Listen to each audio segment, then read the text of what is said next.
clarify, simplify, and execute. This is my decision-making matrix. If you get me talking about libbygill, we're going to be here all day.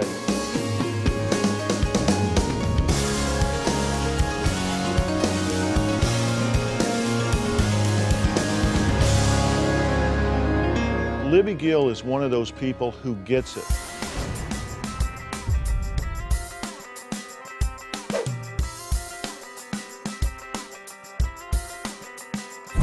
Here is my process, because I think we tend to overcomplicate everything. Clarify, simplify, and execute. This is my decision-making matrix.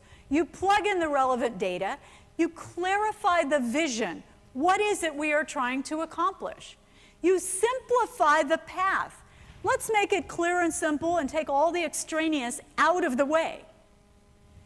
And you execute the plan against measurable and specific milestones.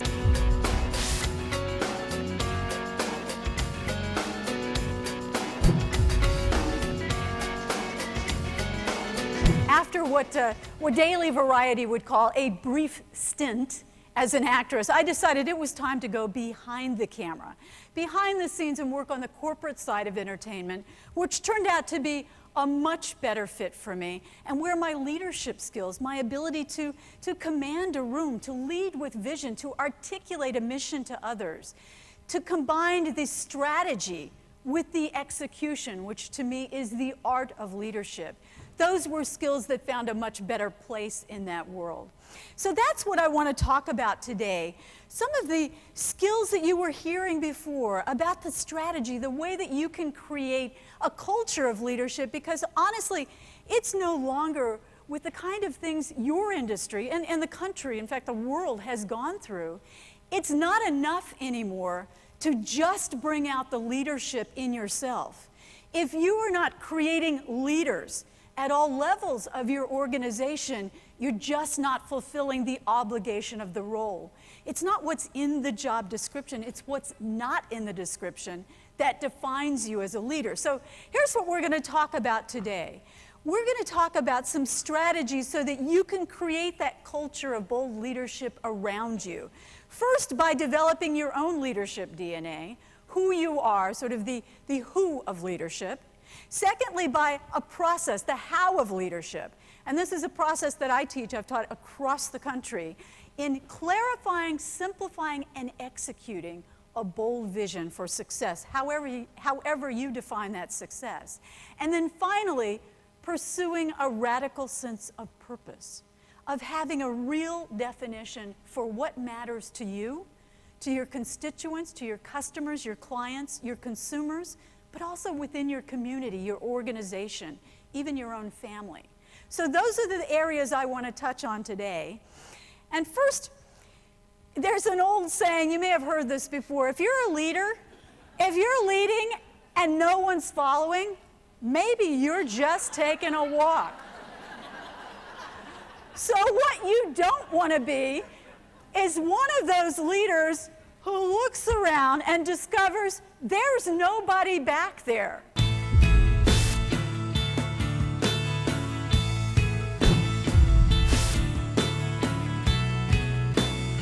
You want to capture the mind share. And what I mean by that is you've got to get into people's heads and hearts. So you capture the mind share, and then the market share will follow.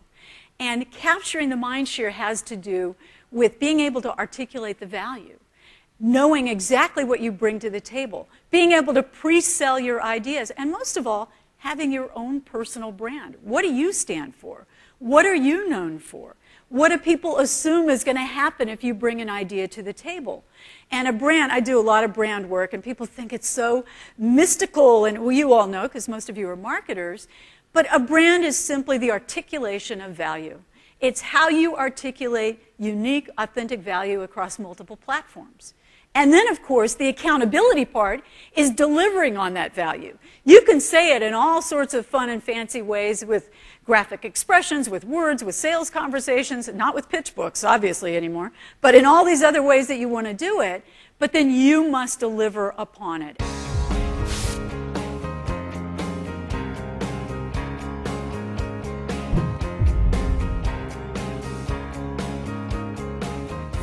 talk a little bit about our own preferences and our own style, because we sometimes become slave to our own thoughts and we forget the rest of the world has their preferences too. Let me show you what I mean. Clasp your hands like this right now. Just cross your hands. Now, look down. See if your left thumb is on top or your right thumb. Okay? Raise your hand if you're a right thumb on top person. Raise your hand high. Okay. Now raise your thumb if you, raise your thumb. Raise your hand if you're a left thumb on top. We split about 50-50. It really doesn't have anything to do with hand dominance. Okay, now I want you to switch it. Switch it and put that other thumb on top. Does that feel weird? It's really hard to do. Okay, now try this. Cross your arms. Now some people tuck the hand, some people have it on top. Okay, now leave your arm crossed. Look over at your neighbor. See if they're like you, if they're different from you. Okay. Now, all right, enough. Okay, here's my point. Now what I want you to do, I want you to leave your arms crossed. I cross mine now with my left arm on top because I just got engaged, yes, at age 55. Thank you. And I'm so tickled that, you know, I've just got to put my arm on top. Anyway, so leave your arms crossed, but nod your head. If you are a right hand on top, nod your head. Okay, now those of you who are left hand on top, nod your head.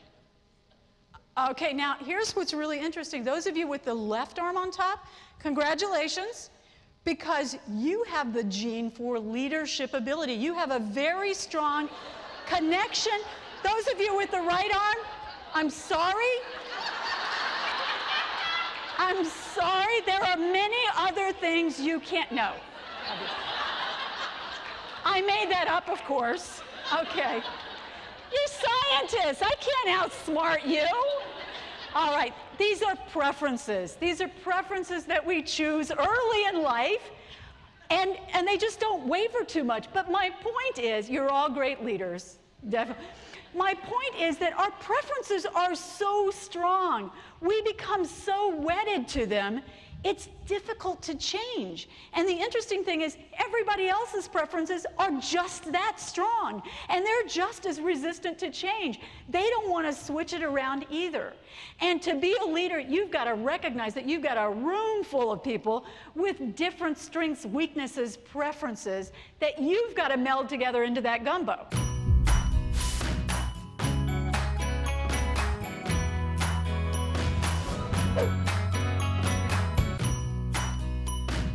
Kaizen is a Japanese phrase. It came out of after World War II when Japan was rebuilding.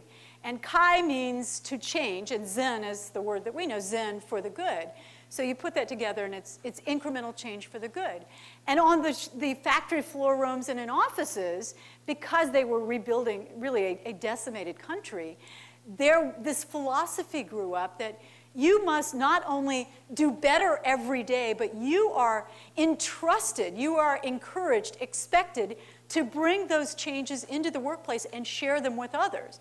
And as you're making these changes, you're making a suggestion about the assembly line, it's got to be a holistic approach. So what you do over here that's positive can't negatively affect what's happening over here. And that's the approach that you have to take in your brand. I wish I could tell you it happens overnight. You know, you just build it and then you're done. It's like you go to the gym once and then you're done. I wish when somebody comes up with that program, I'm there. But you've got to continue to look down the road and see what your customers are going to need. Anticipate at least 3 years out. What are they going to need, and what are they specifically going to need from you?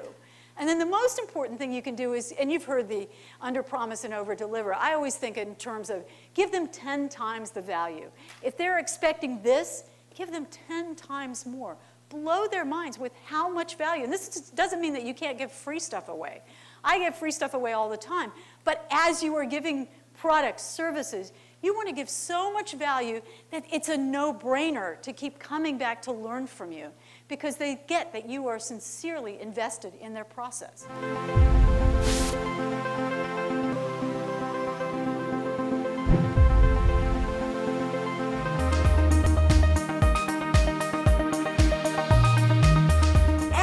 creator, when you can bring out the best in people and allow them to be exactly who they are and find the skill and the unique ability in that, then that is gold.